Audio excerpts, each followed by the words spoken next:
But is God still good? Hey, this is Pastor Pete with Things My Father Taught Me. I'm a little sullen this week because a friend of mine, 𝗟𝗏 died from a brain tumor, and he's a son of two of my pastors on our pastoral team. And his condition has been around for quite a while, so we've been expecting this, but even when it comes, it's still pretty shocking. And it's difficult to avoid questions that can come up in your mind, which is, surely this couldn't have been the plan of God, or why didn't our prayers work, or why would God even let this happen? And to be honest, years ago when my father passed away, I went through this myself of asking these types of questions and really trying to wrestle to figure out, why did this happen? It didn't feel fair, it didn't feel right. And today I'm not about to try and bring a perfect answer to those questions at all. But one of the things I did learn from my dad was a framework of putting the right things in order in your life, even putting the right questions in order in your life. And the type of framework that he really put forward is that there's a difference between whom is good versus what is good. And when you have that right order, then you're able to take your questions into the right source. Because if you don't have them in the right order, then where is your source of what is good? If you don't know whom is good, then how can you find out what is good? Because you don't have a whom of what is good. Because what is good must come from someone who creates good, or someone who is good.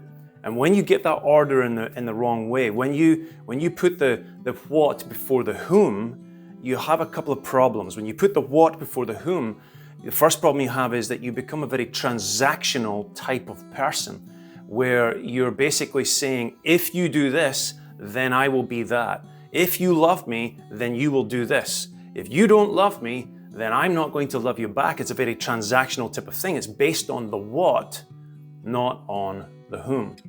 And that can be really problematic, because it takes us to the second problem with that. And that is, when you measure God's goodness by yourself, then you become the God of goodness. And when you're the God of goodness, then there's a chance that you're now going to be the one who metes out justice. You're going to demand justice. You're going to demand that things have to be made right. Things have to be corrected. That's one of the things my father never really did. Whenever he was faced with difficult situations, or he was faced with these questions of, why did this happen? Why did my prayers not work? Surely this is not the plan of God. He was always mindful to make sure that he put the right things in order first. He put whom was good before he asked the question of what is good.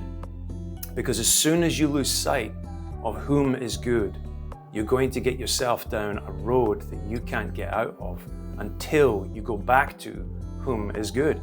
And so he always was focused on finding out whom was good, and he would declare that, which is why he asked the question, but is God still good? One of the things I really noticed about him as well is that he didn't go out of his way to try and correct the world or to correct everything. His biggest goal in life was to become the best son he could be by just obeying his father. He always wanted to go back to just putting God as his father, especially when he didn't have answers and he felt lost. I want to encourage you today. Is God still good? You need to answer that question before you ask what is good. We love you guys.